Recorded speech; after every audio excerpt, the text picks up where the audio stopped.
भाई अगर मैं बात करूं यूपी बोर्ड की जनरली जब मेरे टाइम पे बात करूं हायर से हायर बेटा 80-82% आया करती थी, 90% भी पहुंचना बहुत बड़ी बात होती थी। लेकिन आज के टाइम में यूपी बोर्ड भी 95% पे पहुंच रहा है। तो 2025 में भी सीयूटी ने फिर से बदल दिया सारे पैटर्न, तो pattern CUET day by day बदल रहा है ना। तो इससे क्या हो रहा है कि कट ऑफ में हम अनुमान जो लगाते हैं कि भाई हाई जाएगी लो जाएगी, जब आप 12th की पढ़ाई कर रहे हो, आप 12th को सीरियसली ले नहीं रहे कि भैया इतना ही तो स्कोर लाना है, सीयूटी को टारगेट करना। अब बेटा सीयूटी को जो टारगेट कर रहे हो, क्लास 12th का ही सिलेबस सीयूटी में आ रहा है, तो बेटा सीधी सी बात है, अगर आप क्लास 12th की पढ़ाई कर रहे हो, वो एडवांस लेवल की पढ़ाई कर रहे हो, क्योंकि भैया आपको सीयूटी निकालना है। एक सीवी बनाओगे, एक रिज्यूमे बनाओगे, तो जब रिज्यूमे बनाओगे अपना नाम, 10th में कितने मार्क्स थे वहां पे तो पूछेगा, 10+2 में कितने मार्क्स थे, ग्रेजुएशन में कितने मार्क्स थे, आप कंप्लीट पूरा मार्क्स का डिटेल वहां पर फिल करोगे।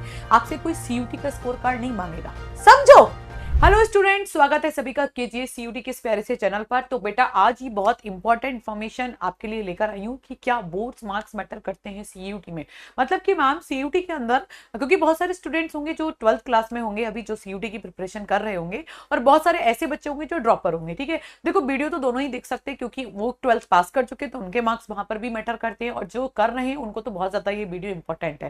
क्योंकि बहुत सारे बच्चों के मन में डाउट होता है कि हमें बोर्ड्स में कितने नंबर लाने चाहिए ताकि हमें एक अच्छी यूनिवर्सिटी मिल सके। सीयूटी में क्या स्कोर कार्ड, सीयूटी का जो हमारा एडमिशन का प्रोसेस होता है, सीयूटी के द्वारा जो कॉलेजेस हमको मिलते हैं, सीयूटी की जो हम सबसे पहले हम सीयूटी का जो एप्लीकेशन फॉर्म फिल करते हैं, क्या वहां पर हमको उस बोर्ड्स के मार्क्स की इंपॉर्टेंस दिखाई देती है या नहीं दिखाई देती, इसके बारे में आज हम बेटा बात करने वाले। तो देखो एक बात मैं आपसे बोलूं, कुछ समय पहले जब सीयूटी नहीं हुआ करता था, यानी कि आपको पता है 2022 से सीयूटी स्टार्ट हुआ है, तो जब पहले इससे पहले जो एडमिशंस हुआ करते थे, चाहे वो डीयू हो, चाहे वो बीएचयू हो, चाहे वो आपका जामिया मिल्लिया इस्लामिया हो, चाहे वो इलाहाबाद यूनिवर्सिटी हो, चाहे वो आपका कोई और अदर यूनिवर्सिटीज हो, इन सब यूनिवर्सिटीज के अंदर हमारे 12th के मार्क्स के बेसिस पर, उनकी परसेंटेज के बेसिस पर कट ऑफ लगा करती थी, जिसमें हमारा क्या होता था कि फर्स्ट राउंड कट ऑफ आ गया तो एडमिशन किन किन बच्चों के हो रहे हैं, सेकंड राउंड कट ऑफ आ गया, तो इस तरीके से क्या होता था, उनकी परसेंटेज के बेसिस पर उनको एडमिशन मिलता था। ठीक है, तो जैसे कि अगर मैं डीयू की बात करूं मेरे बच्चे, तो डीयू में क्या होता था, जैसे मान लो सीबीएसई बोर्ड का बच्चा है, और यहाँ पर बेटा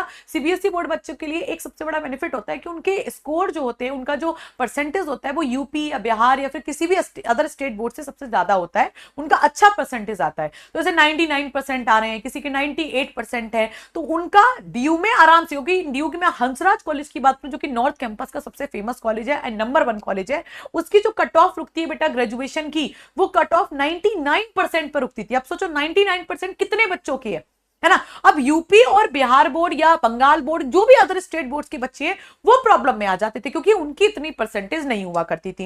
भाई अगर मैं बात करूं यूपी बोर्ड की जनरली जब मेरे टाइम पे बात करूं हायर से हायर बेटा 80-82% आया करती थी, 90% भी पहुंचना बहुत बड़ी बात होती थी। लेकिन आज के टाइम में यूपी बोर्ड भी 95% पे पहुंच रहा है, लेकिन सीबीएसई अभी भी उससे स्टिल आगे है। तो ऐसा क्या हुआ कि यहां पर हमको सीयूटी को इंट्रोड्यूस करना पड़ा, क्योंकि बहुत सारे बच्चों की ऐसी कंप्लेन हुआ करती थी, और यूनिवर्सिटीज के कॉलेजेस में जो प्रोफेसर्स के द्वारा भी ऑब्जर्व किया गया कि जिसके 98% है उस बच्चे को कुछ नहीं आता। ये रियलिटी है, ये मैंने खुद भी देखा है कि परसेंटेज वो बहुत हाई लेकर बैठे हुए हैं, ले मार्किंग उनकी है, क्योंकि सीबीएसई बोर्ड ने मार्किंग बहुत आसान कर दी थी कंपैरेटिवली पहले से। तो क्या हुआ, जब मार्किंग आसान हुई तो हर कोई परसेंटेज लाने लगा। अब हर कोई परसेंटेज लाने लगा तो फिर क्या हुआ, वहां पर एडमिशन में तो वो जा रहे हैं लेकिन उनको उतनी अच्छी नॉलेज नहीं है, तो प्रॉब्लम यहां पर उनको फेस करनी पड़ी। उनके कॉलेजेस की सक्सेस रेशियो कम होने लगे, तो उन्होंने क्या किया कि भैया एक कॉमन एंट्रेंस टेस्ट जो कि हमको रखना चाहिए, ताकि बच्चे को क्या मिले, बच्चा हमें चुनिंदा मिले, कि 12th सब कर रहे हैं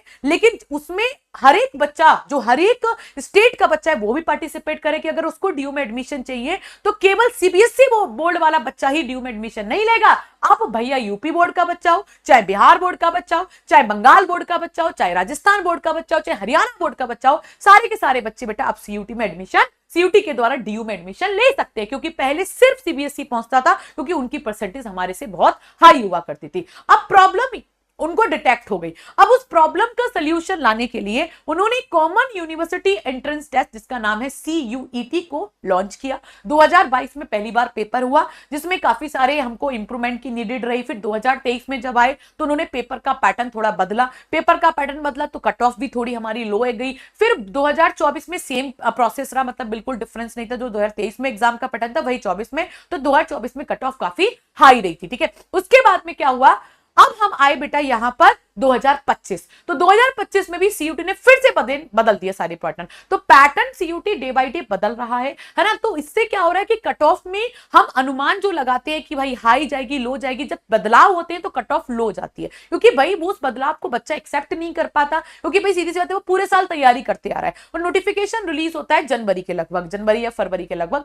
तो सीधी सी बात है नोटिफिकेशन आए तो उसके पास इतना टाइम है नहीं, मई में पेपर होता है तो इतना टाइम तो है नहीं कि वो एक साल की प्रिपरेशन को 2 महीने में मोल्ड कर दे। तो ऑब्वियसली उसके लिए डिफिकल्ट प्रोसेस हो जाता है। तो क्या होता है कि हर बार कट ऑफ बदलती रहती है क्योंकि पेपर पैटर्न चेंज होता रहता है। तो 2025 में उन्होंने पैटर्न को बदल दिया और पेपर पैटर्न पे मैं वीडियो बना चुकी हूं, लाइव जा चुकी हूं, आप एक बार वहां पर देख सकते हैं कि सीयूटी का पेपर पैटर्न क्या होता है।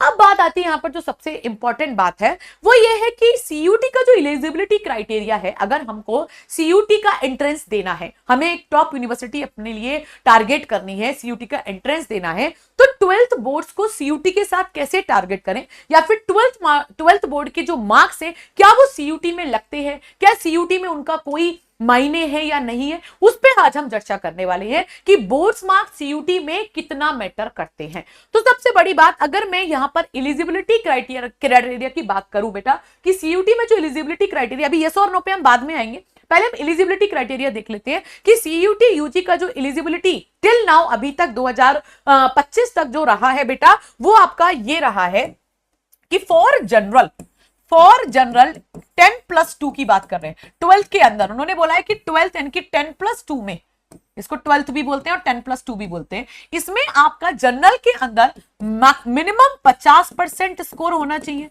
मिनिमम 50% आपके स्कोर होना चाहिए। मतलब आपको क्या करना है कि 12th के अंदर आप मिनिमम 50% लाओगे तो भी आप सीयूटी के लिए एलिजिबल होगे, है ना। और जनरल एंड, यहां पर जनरल की बात होगी, ओबीसी हो गया, ईडब्ल्यूएस हो गया, एससी एसटी कैटेगरी हो गया, इनके लिए बेटा क्या है आपका मिनिमम क्राइटेरिया 45% है। तो 12th के अंदर जिन बच्चों के 50% मिनिमम आ रहे हैं वो सीयूटी में बैठ सकते हैं, और जिनके एससी एसटी ओबीसी डब्ल्यूएस में 45% आ रहे हैं वो भी वहां पर बैठ सकते हैं। यानी कि 50% और 45% 12th के अंदर अगर इतना स्कोर है आपका, इतना मार्क्स है, इतनी परसेंटेज आई है, तो आप सीयूटी के लिए एलिजिबल हैं। बट इंपॉर्टेंट बात यह है कि क्या मैं, ये तो आपको समझ में है कि सीयूटी में कितने परसेंट का बच्चा यहां पर बैठ सकता है। तो बच्चे को अब क्या लगेगा कि यार कितनी मेहनत क्यों करनी है, हमको तो सीयूटी निकालना है ना, हमको इस पे थोड़ी मेहनत करनी क्लास 12th पे। देखो एक बात बताओ, कभी दिमाग दौड़ाना इस चीज पर, इसलिए मैंने भी यस और नो पर नहीं आई, आप खुद मुझे इसका आंसर करोगे। जब हम सीयूटी को टारगेट कर रहे हैं, अब सीयूटी का पेपर तो आसान नहीं है भाई, आप खुद से बताइए, सीयूटी का पेपर कोई 12th लेवल का पेपर तो नहीं है, 12th से थोड़ा सा तो एडवांस देगा, नीट से थोड़ा नीचे होगा, लेकिन 12th से एडवांस होगा। तो जब आप 12th की पढ़ाई कर रहे हो, आप 12th को सीरियसली ले नहीं रहे कि भैया इतना ही तो स्कोर लाना है, सीयूटी को टारगेट करना है। अब बेटा सीयूटी को जो टारगेट कर रहे हो, क्लास 12th का ही सिलेबस सीयूटी में आ रहा है, तो बेटा सीधी सी बात है, अगर आप क्लास 12th की पढ़ाई कर रहे हो, वो एडवांस लेवल की पढ़ाई कर रहे हो, क्योंकि भैया आपको सीयूटी निकालना है, तो आप क्लास 12th में बोर्ड्स में तो अच्छे नंबर लाओगे ही ना भाई। पॉइंट है, सीधी सी बात है कि क्लास 12th ही सीयूटी में आता है, क्लास 12th ही आप पढ़ रहे हो, तो सीधी सी बात है आप सीयूटी की अगर आप प्रिपरेशन एक साल के लिए करोगे तो क्लास 12th का ही सिलेबस पढ़ोगे, एनसीईआरटी को ही फॉलो करोगे, और वही आपके क्लास 12th बोर्ड्स के एग्जाम में आता है। तो अंतर कहां रह गया, डिफरेंस कहां रह गया, थ्योरी सेक्शन और न्यूमेरिकल सेक्शन में। क्योंकि क्या होता है, जनरली सीयूटी के अंदर पूछे जाते हैं बेटा न्यूमेरिकल्स ज्यादातर, और आपकी जो बोर्ड्स में होते हैं उनमें होते हैं बेटा थ्योरी ज्यादा। तो बात आती है कि अब हम इनको कैसे मैनेज करें। बच्चा क्या कह रहा है, हमें सीयूटी की तैयारी करनी, एमसीक्यूज लगाएंगे बस छुट्टी हो जाएगी, थ्योरी पर हम ज्यादा ध्यान नहीं देंगे। देखो मैं आपको एक बात बताऊं, बिना थ्योरी के आप न्यूमेरिकल्स नहीं कर सकते, खासकर फिजिक्स में।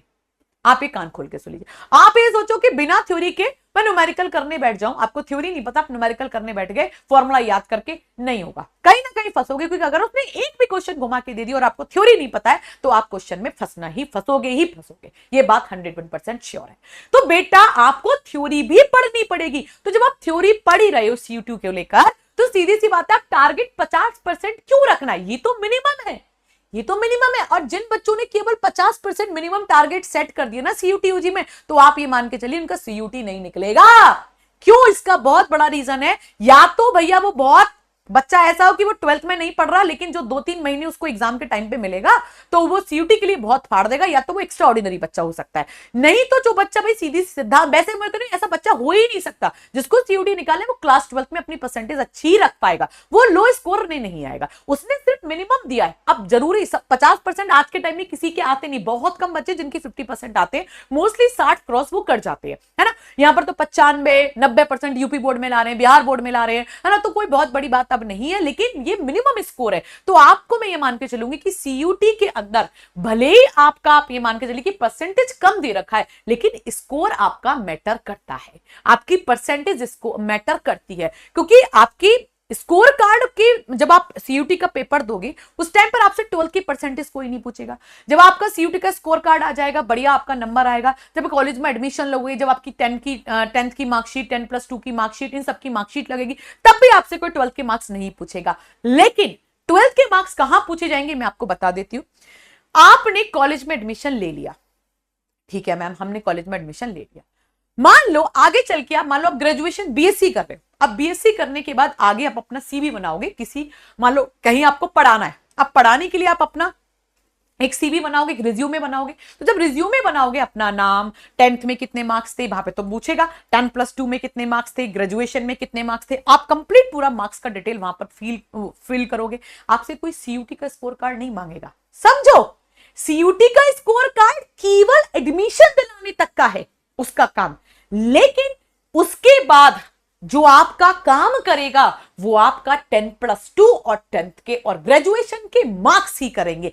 क्योंकि बेटा जब आप कहीं पर भी रिज्यूमे सबमिट करोगे, कहीं पर भी आप बेटा वहां पर जाके अपना सीवी सबमिट करोगे किसी भी जॉब के लिए, जॉब प्रोफाइल के लिए, तो आपके 10+2, 10th के मार्क्स और ग्रेजुएशन के मार्क्स 101% बाय श्योरिटी आपके देखे जाएंगे कि आपने 10+2 में कितना स्कोर किया है। और जो बच्चा 50% के स्कोर पर डीयू में बैठा हुआ है लेकिन उसके 12th में कम मार्क्स हैं, तो वो सीवी में रिजेक्ट होगा ही होगा, क्योंकि 12th में 50% बैठा हुआ है लेकर, वो समझो उसका कम स्कोर है, आप वहां पर फेल हो जाओगे। इसीलिए कभी भी किसी चीज को कम नहीं आंकना चाहिए। बोर्ड्स भी उतना ही जरूरी है जितना सीयूटी या अदर एग्जाम जरूरी है, आपके लिए बोर्ड्स भी मैटर करते हैं। सीयूटी में भले ही वो 40-50% पे रोक रही है कहानी, लेकिन इसका मतलब ये नहीं है कि आप बोर्ड्स को लाइटली लो।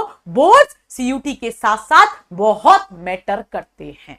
समझ में आ गया? मैंने आपको सारी इंफॉर्मेशन बता दी कि कहां पर बोर्ड्स मैटर करते हैं और किस जगह पर बोर्ड्स मैटर नहीं करते। मैंने बोला ना, एडमिशन तक आपसे कोई नहीं पूछेगा आपके 10+2 के मार्क्स कितने थे, लेकिन एडमिशन होने के बाद जब आप ग्रेजुएशन करके निकलोगे, जब आप अपनी जॉब के लिए ढूंढोगे, अपनी चीजों को देखोगे, तब आपके 10+2 और 10th और ग्रेजुएशन तीनों के मार्क्स काउंट होंगे, और तब जाके आपकी मेरिट बनती है, और तब जाके आपको जॉब मिलती है। और वहां पर अगर बच्चा लैग कर जाता है तो दिक्कत हो ही जाती है। आपको पता है जब बीटेक में एडमिशन होता है, मैं आपको बताती हूँ अपनी सिस्टर की कहानी। उसने जेई निकाला, जेई मेंस, और काफी अच्छी परसेंटाइल थी, and now she is doing BTech in government college, ठीक है। अब बीटेक तो कर रही है, अब उसको पता है कि जॉब प्रोफाइल के लिए उसको बीटेक की सीजीपीए ज्यादा रखनी पड़ेगी, क्योंकि कंपनी लेंगी ही नहीं, कंपनी इंटरव्यू में बिठाएंगी ही नहीं। अगर उसका सीजीपीए कम रह गया, कंपनी उसको नहीं लेने वाली। 10+2 में अगर इतने मार्क्स नहीं होंगे, कंपनी उसको नहीं लेगी, ये वो श्योर है, क्योंकि मेरिट बनती है। तो मेरिट बनेगी, आगे चल के आपको फील होगी। तो बोर्ड्स को सीरियसली लेना पड़ेगा। बोर्ड्स के साथ भाई सीधी सी बात है, दोनों का सिलेबस सेम है, तो आप चाहे सीयूटी पे ध्यान दो, चाहे बोर्ड्स पे ध्यान दो। ये ना कि चाहे सेब को तलवार पे गिराओ या तलवार को सेब पे गिराओ, काम वही करेगा, क्योंकि दोनों का सिलेबस सेम है। आप चाहे सीयूटी की प्रिपरेशन करो तो बोर्ड्स की भी साथ साथ प्रिपरेशन होगी, आप बोर्ड्स की तैयारी करो तो भी आपकी सीयूटी की प्रिपरेशन साथ साथ होगी। बस उनको दोनों को साथ में लेकर ऐसे चलना है कि अगर आप बोर्ड्स की तैयारी कर रहे हो तो सीयूटी के क्वेश्चन हाथ के हाथ लगाते चले जाओ। ये होती है तैयारी करने का प्रोसेस। तो बेटा 12th में भी अच्छे मार्क्स आएंगे आपके, 12th में भी अच्छी परसेंटेज आएगी बेटा आपकी, और सीयूटी में भी आप अच्छा स्कोर करेंगे। तो यानी कि अगर मैं बात करूं कि सीयूटी में मैटर करता है, यस बिल्कुल मैटर करता है। आप उसके साइड इफेक्ट्स देखिए आगे चल के। जो बच्चे लो स्कोर पर होते हैं 10+2 में, लेकिन वो अच्छी यूनिवर्सिटी से भले ही बीएससी बीसीए कर रहे होते हैं, लेकिन आगे चल के उस प्रॉब्लम को फेस जरूर करते हैं। बिकॉज मतलब मैं यहां पर इस चीज को देख चुकी हूं, इस चीज को मैंने फील किया हुआ है। अगर मैं नहीं फील करती तो मैं आपको ये वीडियो आपके साथ शेयर नहीं करती। And that is the most important thing कि आपको यहां पर सीयूटी के अंदर, सीयूटी के साथ बोर्ड्स के मार्क्स भी मैटर करते हैं, बिल्कुल करते हैं। सीयूटी एडमिशन के लिए हर चीज देखी जाएगी, हर चीज फील की जाएगी, हर चीज आपको बाद में पता चलेगी कि ये क्यों इंपॉर्टेंट है, ये क्यों इंपॉर्टेंट नहीं है। अब जैसे अगर मैं बात करूं किसी यूनिवर्सिटी के बारे में कि मैम अगर हम एडमिशन सीयूटी के बेसिस पर लेते हैं तो क्या यूनिवर्सिटीज भी अपनी परसेंटेज अलग अलग करती है 12th की? जैसे कि अगर मैं बात करूं सीयूटी में तो उन्होंने मिनिमम क्राइटेरिया रख दिया कि 50% जनरल के लिए, बाकी सबके लिए 45% है।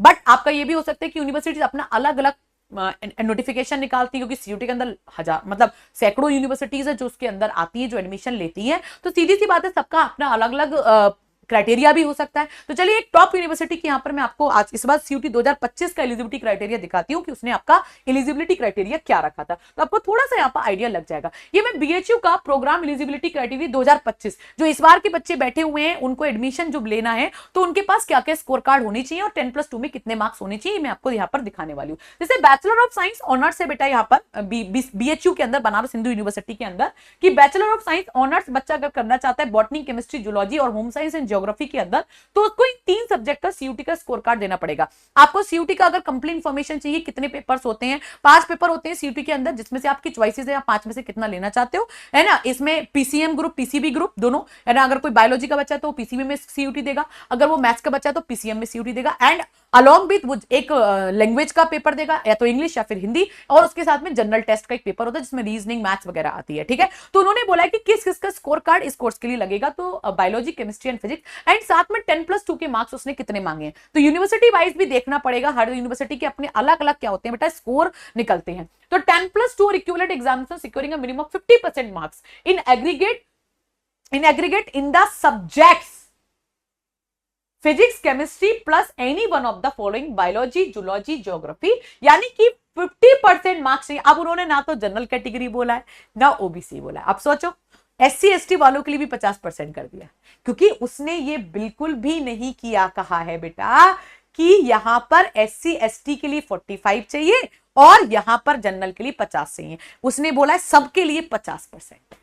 अब बताइए, तो इसीलिए हो गया ना, आपको चेंजेस देखने को मिल गए। सीयूटी में 45% मिनिमम बोला था, सीयूटी में वो बैठ गया, लेकिन 12th में उसके कितने होने चाहिए, अगर आपको बीएचयू में एडमिशन चाहिए तो 50% होना चाहिए। There is no criteria for general, OBC, SC ST, कुछ के लिए कोई क्राइटेरिया नहीं है। आपको बोला है 50% आपके स्कोर होना चाहिए, तो आप फंस गए यहाँ पर। इसका मतलब जो ओबीसी वाला बच्चा है, जो एससी एसटी वाला बच्चा भैया, उसको भी 50% ही स्कोर करिए। आप उतना टारगेट तो आपको ज्यादा का करना चाहिए, क्योंकि मैंने आपको प्रॉब्लम बता दी कि ये प्रॉब्लम आपको आगे चल के फेस करनी पड़ेगी जब आप ग्रेजुएशन कर लोगे, जब आप अपना जॉब के लिए कोई अपनी प्रोफाइल को सबमिट करोगे, तो वहां पर 10+2, 10th और ग्रेजुएशन तीनों के मार्क्स देखे जाते हैं। बढ़िया मार्क्स होते हैं तब जाके आपका रिज्यूमे सेलेक्ट होता है, तब वहां इंटरव्यू आप देते हो, तब आपका सिलेक्शन होता है। अदरवाइज आपका सिलेक्शन पहले से ही रिजेक्शन में बदल जाएगा। तो 10th तो सीयूटी के साथ बोर्ड्स उतने ही मैटर करते हैं जितना कितना बताइए, जितना खाने में सब्जी, खाने में नहीं, सब्जी में नमक, मतलब मैं उल्टा बोल गई, मुहावरा समझो, भावनाओं को समझो कि सीयूटी के साथ बोर्ड्स उतना ही मैटर करता है जितना सब्जी में नमक। क्योंकि अगर सब्जी बुरी लगेगी, नमक के बिना सब्जी बुरी लगी, ऐसे अगर 12th की परसेंटेज अच्छी नहीं होगी तो आपका सीयूटी का स्कोर कार्ड भी बुरा ही लगेगा। आगे चल के आपका कोई सीयूटी का स्कोर कार्ड नहीं पूछेगा कि आपने यूनिवर्सिटी में आप आए किसके बेसिस पर आए, वो आपसे ये नहीं पूछेगा। रिज्यूमे और सीवी के अंदर वो आपसे क्या पूछेगा, वो यही बात करेगा कि बेटा आपकी 12th में परसेंटेज इतनी कम क्यों है, तब आपके पास कोई जवाब नहीं होगा। इसीलिए प्लीज डू बेटर, बढ़िया कीजिए, बोर्ड्स को भी उतना ही ध्यान दीजिए जितना आप सीयूटी को ध्यान दे रहे हैं। दोनों का सेम सिलेबस है, कोई डिफरेंट सिलेबस नहीं है, एंड आपका एनसीईआरटी ही फॉलो होती है। बस वहां पे एमसीक्यूज पूछे जाते हैं और बोर्ड्स के अंदर आपके सब्जेक्टिव और एमसीक्यू सारे आते हैं। तो आपको दोनों को फोकस करना है, थ्योरी को भी और न्यूमेरिकल्स को भी अच्छे से बराबर करना है, ठीक है। बाकी हम हेल्प आपकी करेंगे ही करेंगे, आपको बताएंगे, सारी इंफॉर्मेशन आपके साथ देंगे। एक फिजिक्स को भी मैं फिजिक्स का सिलेबस डिस्कस करके भी आपके साथ बात करूंगी, एक छोटी सी वीडियो के ऊपर भी डालूंगी कि फिजिक्स की आप देखो 2026 की आपको तैयारी करनी है, तो ऑब्वियसली आपको तैयारी अब स्टार्ट कर देनी चाहिए। देयर इज द मतलब पीक टाइम, ये पीक टाइम है कि आपको अपनी प्रिपरेशन को बिल्कुल आगे बढ़ा देना चाहिए। तो आप कोशिश कीजिए, ट्राई कीजिए कि आप अभी तैयारी में लग जाएं, क्योंकि देर मत करिए, देर करोगे तो आपको बाद में प्रॉब्लम जरूर होगी। तो चलिए बच्चों, इस वीडियो को यहीं पे समाप्त करते हैं। ऐसी छोटी छोटी इंफॉर्मेशन आपके साथ हम शेयर जरूर करते रहेंगे। तब तक के लिए bye bye, take care, all the best, and मेरे बच्चे जय हिंद।